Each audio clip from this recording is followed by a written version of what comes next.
میرا شوہر اندھا تھا، وہ دیکھ نہیں سکتا تھا۔ مجھے یہ بات میری شادی کی پہلی رات کو پتہ چلی۔ یہ سب سن کر تو میرا چہرہ ہی بھج گیا۔ میں بے حد حسین تھی۔ میرا بھی دل چاہتا تھا کہ کوئی میری تعریفیں کرے۔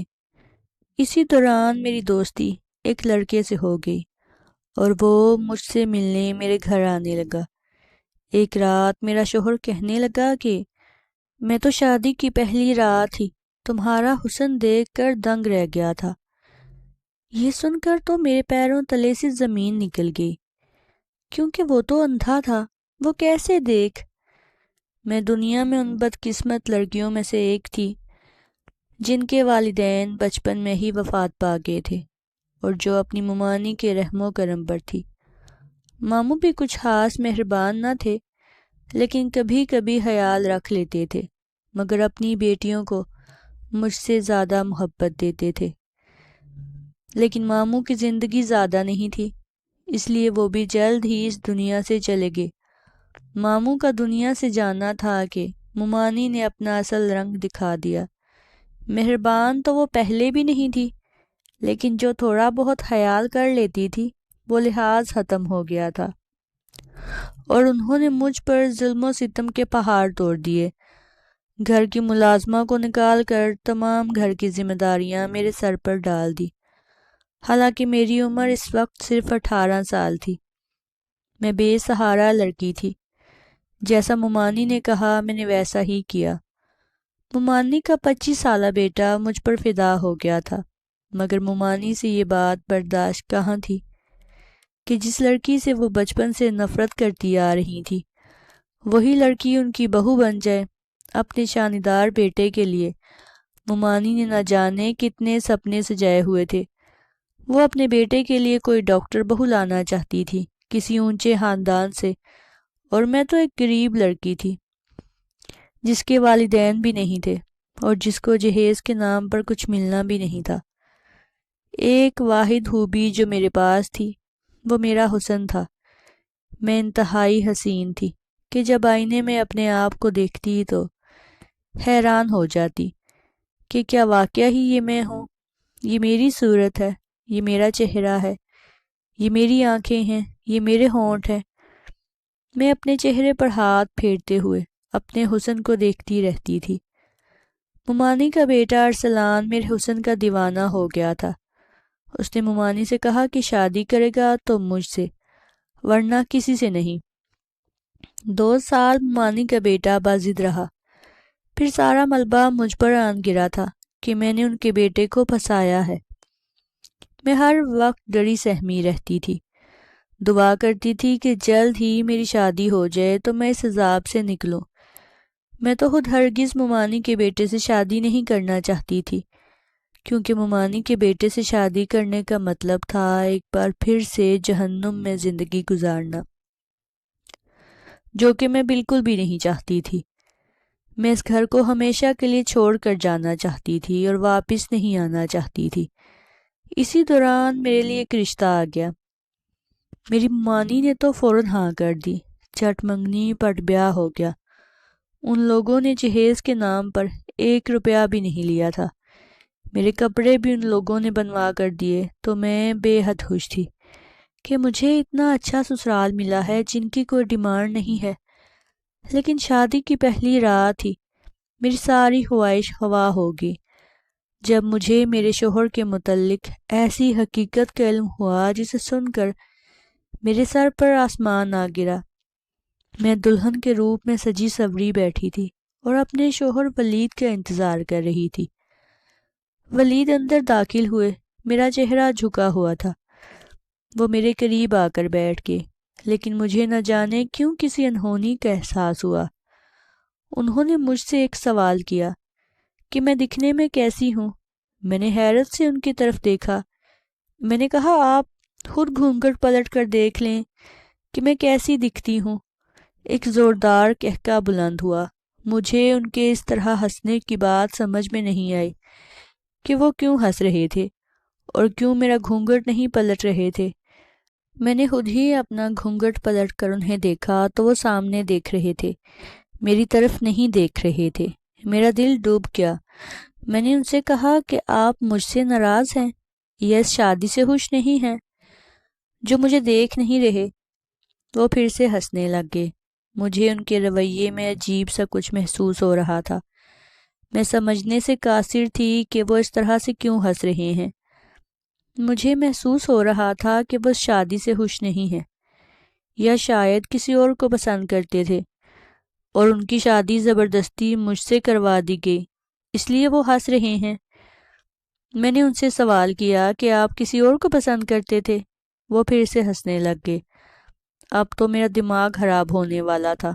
یہ کیا طریقہ تھا اپنی دلہن سے بات کرنے کا؟ اگر میں انہیں پسند نہیں تھی تو بول دیتے۔ میرا دل تو جیسے کسی گہری کھائی میں جا گرا تھا۔ میری پوری کوشش یہ تھی کہ وہ ایک بار میرا چہرہ دیکھ لیں گے تو اس لڑکی کو بھول جائیں گے جس سے وہ محبت کرتے تھے، یا پھر کوئی بھی بات تھی، میرا چہرہ دیکھنے کے بعد وہ سب بھول جائیں گے، کیونکہ میں تھی ہی اتنی خوبصورت۔ مگر وہ سامنے ڈریسنگ ٹیبل کی طرف دیکھ رہے تھے۔ میری طرف نظر اٹھا کر دیکھنا انہوں نے گوارا نہیں کیا۔ میں تو یہی سوچ کر آئی تھی کہ اپنے شوہر اور اپنے سسرال کی اتنی خدمت کروں گی کہ مجھے واپس ممانی کے پاس جانا ہی نہ پڑے۔ کیا تمہیں یہ کسی نے نہیں بتایا کہ میں دیکھ نہیں سکتا؟ اچانک سے ولید نے کہا تو مجھے لگا کہ وہ مذاق کر رہے ہیں۔ میں نے حیرت سے ان کو دیکھا۔ پھر میں نے کہا کہ ولید، یہ مذاق کا وقت نہیں ہے، مجھے اس قسم کا مذاق بالکل پسند نہیں ہے۔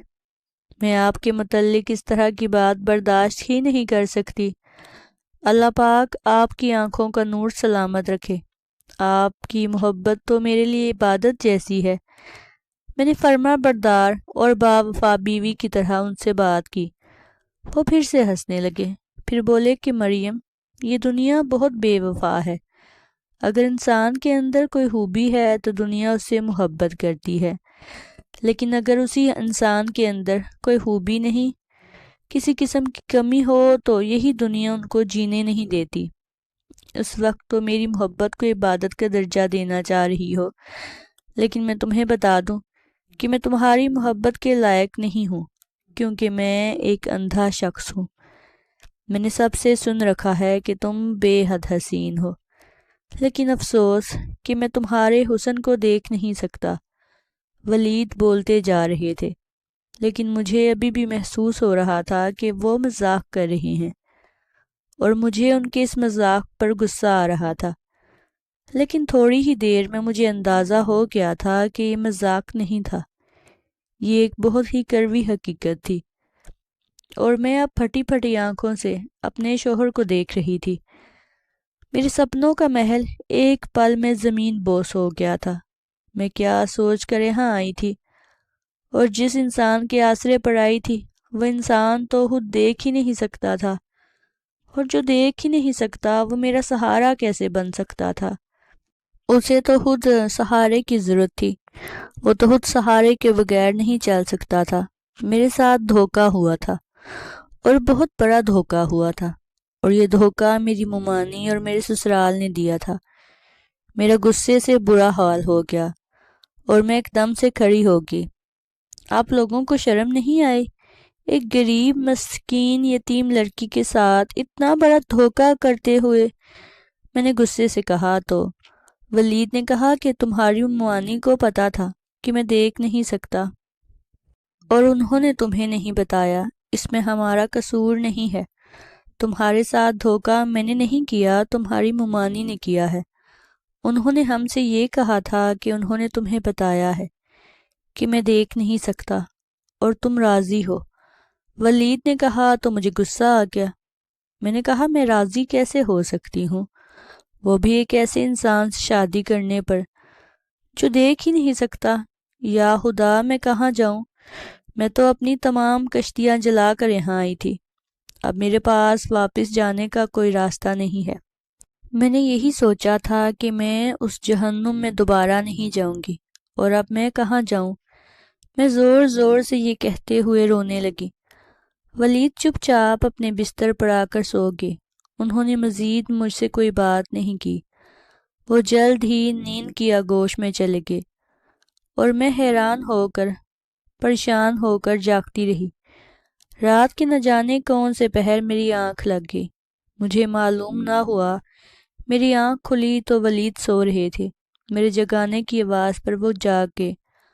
انہوں نے سہارا تلاش کیا، لیکن میں اتنے غصے میں تھی کہ میں نے انہیں سہارا دینا بھی ضروری نہیں سمجھا کہ مجھ سے پہلے بھی تو اپنے کام کرتے تھے۔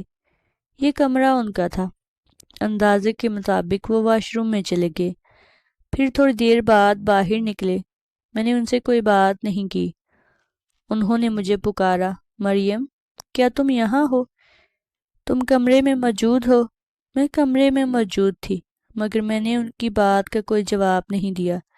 میرا دل اتنا خراب ہو چکا تھا جس کی کوئی حد نہیں تھی۔ میں 20 سال کی خوبصورت لڑکی تھی اور اس پر یہ ظلم ہوا تھا۔ میری حالت کا اندازہ لگانا دوسروں کے لیے بہت مشکل تھا۔ جوتا پاؤں میں کہاں تکلیف دیتا ہے، جو جوتا پہننے والا ہی جانتا ہے، اور کوئی نہیں۔ مجھے بھی تکلیف ہو رہی تھی اور میری تکلیف صرف میں ہی جانتی تھی۔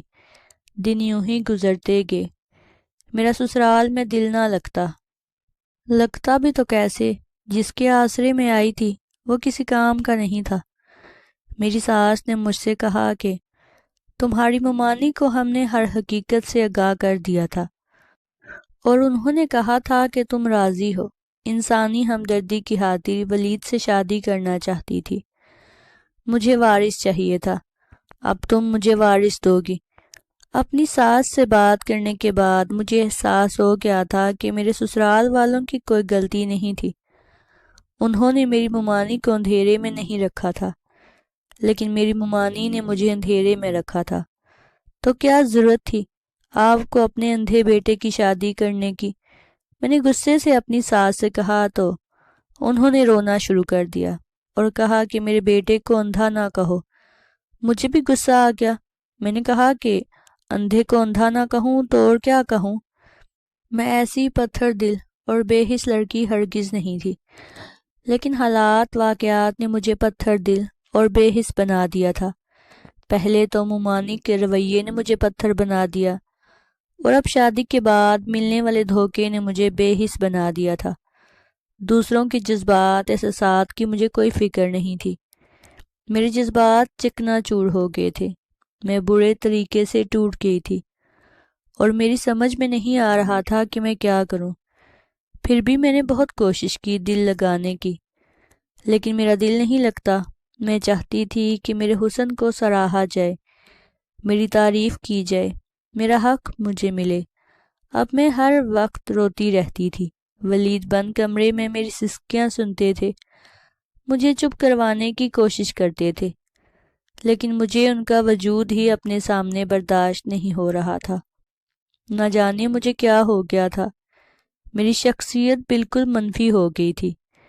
اس دوران ولید نے کہا کہ وہ شہر سے کہیں دور جا رہے ہیں اور انہیں واپسی پر دیر ہو جائے گی۔ وہ ڈرائیور کے ساتھ جاتے تھے اور ڈرائیور کے ساتھ ہی آتے تھے۔ وہ چلے گئے تو میں نے سکون کا سانس لیا۔ میں کام وغیرہ بھی کچھ نہیں کر رہی تھی، غصے کے مارے سارا کام نوکرانی کرتی تھی۔ یہاں پر ہر سہولت تھی، نہیں تھی تو بس خوشی نہیں تھی۔ آدھی رات کو پیاس کی شدت سے میری آنکھ کھلی۔ میں اٹھ کر کچن میں آئی اور پانی پینے لگی کہ اچانک سے پیچھے سے کسی نے میرے منہ پر ہاتھ رکھ دیا تاکہ میں چیخ نہ سکوں۔ تم بہت خوبصورت ہو۔ میں نے جب سے تمہارے حسن کو دیکھا ہے تب سے تمہارا دیوانہ ہو گیا ہوں۔ آج تمہارا شوہر گھر پر نہیں ہے، حالانکہ وہ دیکھ نہیں سکتا، لیکن پھر بھی میں اس کی غیر موجودگی میں آنا چاہتا تھا تاکہ تم سے کھل کر اپنی محبت کا اظہار کر سکوں۔ میں تمہیں بتا دوں کہ میں تمہارے پڑوس میں رہتا ہوں۔ روزانہ اپنے کمرے کی کھڑکی سے تمہیں بالکنی میں کھڑا دیکھتا ہوں۔ مجھے بہت افسوس ہے کہ تم جیسی حسین لڑکی کی شادی ایک ایسے انسان سے ہوگی جو تمہارا حسن دیکھ نہیں سکتا۔ وہ میرے کان کے قریب سرگوشی کے انداز میں بولتا جا رہا تھا۔ میں نے آنکھیں گھما کر دیکھا تو اس نے نقاب پہنا ہوا تھا۔ اس کی آنکھیں نمایاں تھی، میں قسمت اور حالات کی ماری ہوئی لڑکی تھی، اور جب کسی اور کے منہ سے اپنے لیے تعریف سنی تو مجھے بہت اچھا لگا تھا۔ بجائے اس کے کہ میں اس کی باتوں پر غصہ کرتی، مجھے اس کی باتیں بہت اچھی لگیں، اور میں ایسی باتوں کو سننا چاہتی تھی جو میرے حسن کو سراہے۔ میں نے اسے اشاروں میں کہا کہ مجھے بولنے دو، تو اس نے میرے منہ سے ہاتھ ہٹا لیا۔ میں نے پوچھا کہ کون ہو تم؟ تو اس نے بتایا کہ میں تم سے محبت کرتا ہوں، روزانہ تمہیں دیکھتا ہوں۔ میں نے اس سے کہا یہاں سے چلے جاؤ، میرے شوہر آ جائیں گے۔ تو اس نے کہا مجھے تمہارے شوہر کی خبر ہے، وہ کل صبح ہی آئے گا۔ لیکن پھر بھی مجھے اپنی عزت کا خوف تھا۔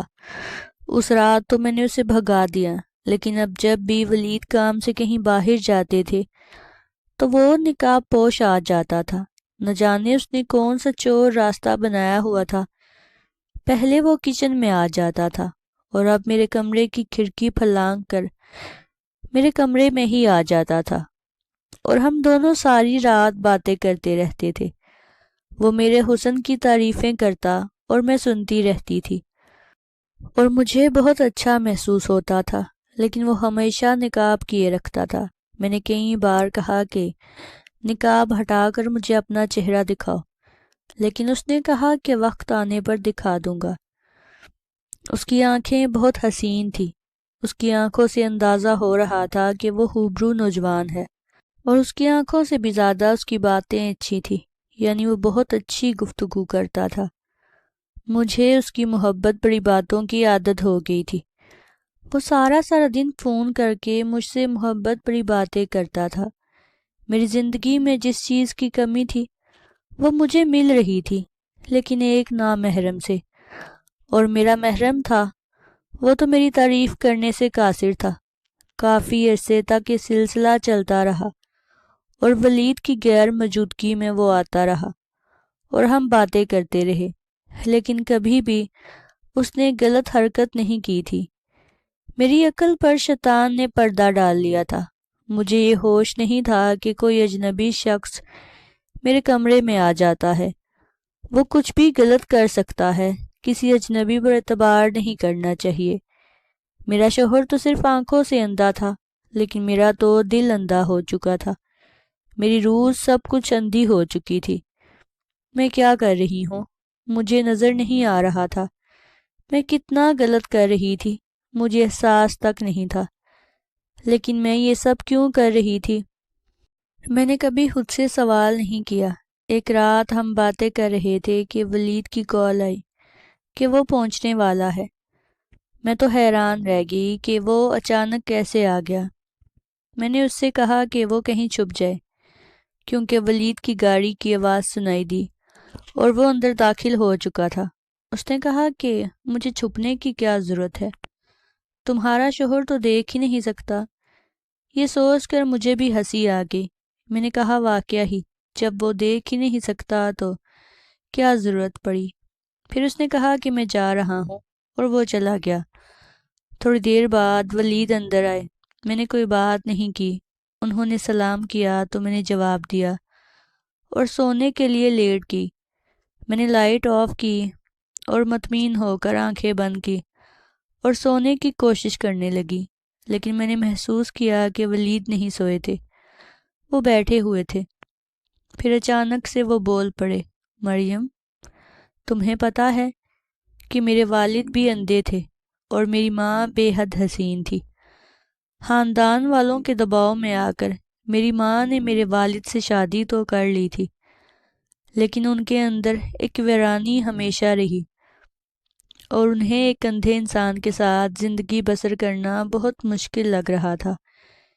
میں پیدا ہوا تو والدہ نے اپنا دل مجھ میں لگا لیا، لیکن پھر ان کا دل مجھ سے بھی اٹھ گیا، اور پھر انہوں نے اپنا دل کہیں اور لگا لیا۔ ابا کی غیر موجودگی میں روزانہ غیر شخص ہمارے گھر آتا تھا، اور میری ماں اس سے ہنس ہنس کر باتیں کرتی رہتی تھی، اور میں سنتا تھا، مگر میں کہتا کچھ نہیں تھا۔ جیسے ہی ولید نے یہ الفاظ ادا کیے تو میری جان ہی نکل گئی، کیونکہ یہ تو میری ہی کہانی تھی جو مجھے سنائی جا رہی تھی۔ یعنی کہ میری ساس کے ساتھ بھی یہی ظلم ہوا تھا، اور میری ساس نے میرے ساتھ بھی وہی ظلم دہرایا تھا۔ نہ جانے کیوں مجھے احساس ہوا تھا کہ میری ساس نے اپنی محرومی کا بدلہ مجھ سے لیا ہے۔ ولید نے پھر سے بولنا شروع کیا تو میں چپ ہو گئی، لیکن مجھے کسی قسم کا خوف نہیں تھا۔ میرا بچپن ختم ہو گیا تھا، یہاں تک کہ میرا لڑک پن اور میری جوانی آ گئی۔ وہ شخص نہ جانے کہاں چلا گیا تھا۔ پھر میری ماں نے دوسرا بچہ پیدا کرنے کی زحمت نہیں کی، اور میرے والد اس دنیا سے رخصت ہو گئے۔ ساری زندگی میرے والد کو یہ پتہ نہ چل سکا کہ ان کی غیر موجودگی میں کوئی ان کے گھر آتا ہے اور ان کی بیوی سے باتیں کرتا۔ پھر میری ماں بھی اتنی ڈھیٹ بن گئی تھی کہ انہیں میرے والد کی موجودگی اور غیر موجودگی سے کوئی فرق نہیں پڑتا تھا۔ میرے والد کے سامنے وہ شخص ہمارے گھر آتا تھا اور میری ماں اسے دوسرے کمرے میں لے جاتی تھی اور ان کی باتوں کی آواز آتی تھی۔ مجھے اس عرصے میں یہ معلوم ہو گیا تھا کہ وہ میری ماں کا کوئی کزن تھا جو اس سے بے حد محبت کرتا تھا۔ مجھے اپنے والد کا دکھ تھا، میں نے انہیں کچھ نہیں بتایا۔ تم جانتی ہو، میں پیدائشی اندھا نہیں تھا، میں بچپن میں دیکھ سکتا تھا، اور میں اپنی ماں کی حرکت دیکھتا رہتا تھا۔ اپنی آنکھوں سے آہستہ آہستہ میری بنائی جاتی رہی، کیونکہ یہ اندھا پن میرے باپ کی طرف سے مجھے وراثت میں ملا تھا۔ میں نے لڑک پن کو پہنچا تو بالکل اندھا ہو چکا تھا، اور مجھے خوشی تھی کہ میں اب دیکھ نہیں سکتا ہوں کہ میری ماں کیا کرتی ہے۔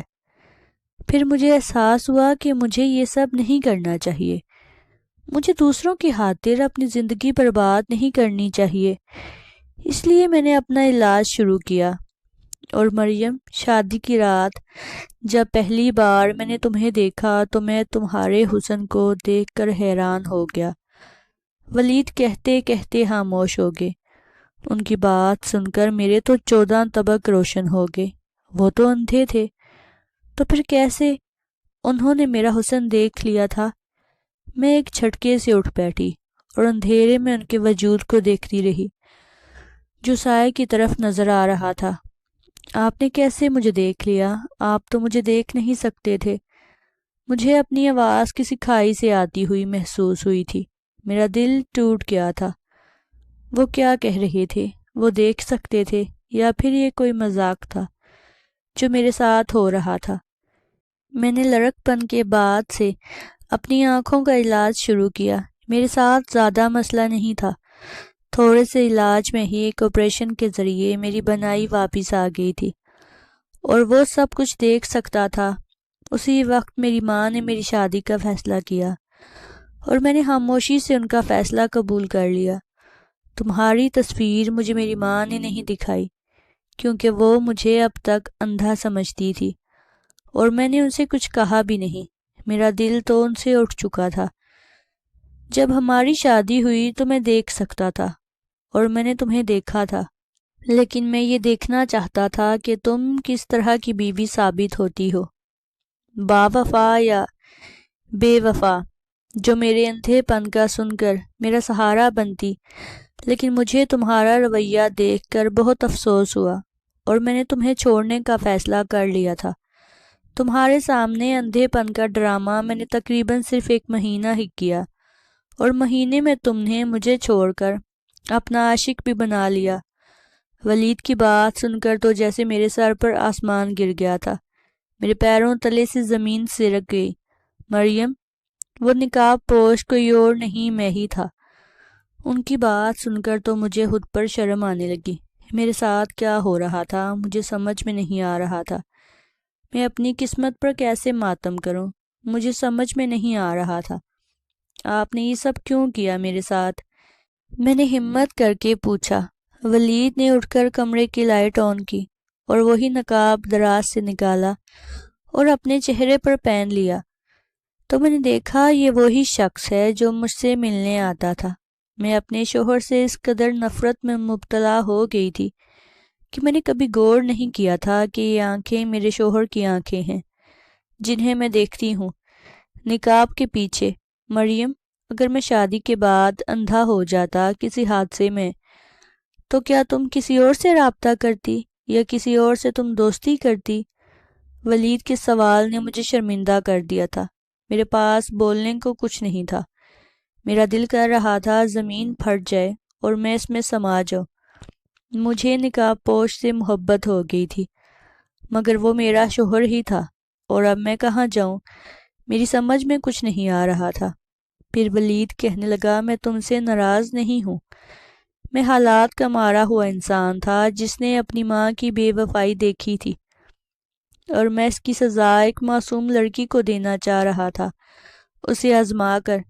لیکن آج مجھے احساس ہو رہا ہے کہ میں نے غلط کیا۔ تمہیں معاف کرتا ہوں کیونکہ میں تمہارے کردار کو جان گیا ہوں کہ تم نے ایک اجنبی سے صرف باتیں کی، اپنے حدود کا خیال رکھا۔ تمہیں صرف محبت بڑی باتوں کی ضرورت تھی۔ تمہارے اندر کوئی برائی نہیں تھی، تمہارے اندر بس ایک احساس کمتری تھی، اور بس۔ مریم، میں تمہیں کیا معاف کروں گا، بلکہ میں تو اس قابل نہیں کہ تم سے معافی مانگ سکوں۔ ہو سکے تو مجھے معاف کر دو۔ غلط تم نے میرے ساتھ نہیں کیا، بلکہ غلط میں نے تمہارے ساتھ کیا۔ تمہیں آزمائش میں ڈال کر کسی اور کے کیے کی سزا تمہیں دینا چاہتا تھا۔ ولید نے کہا تو میں روتے ہوئے ان سے لپٹ گئی۔ ہم انسان خطا کے پتلے ہیں، غلطی سے پاک صرف خدا کی ذات ہے۔ مجھے احساس ہو رہا تھا کہ اندھے ولید نہیں تھے، اندھی میں تھی۔ آج خدا نے ولید کے ساتھ ساتھ مجھے بھی بنائی عطا کر دی تھی، اور میں اس کا شکر گزار تھی۔ اسی رات ہم دونوں نے مل کر ایک خوشگوار ازواجی زندگی کی بنیاد رکھی تھی، اور ہم بے حد خوش تھے۔ سچ کہتے ہیں، خدا کے گھر دیر ہے اندھیر نہیں۔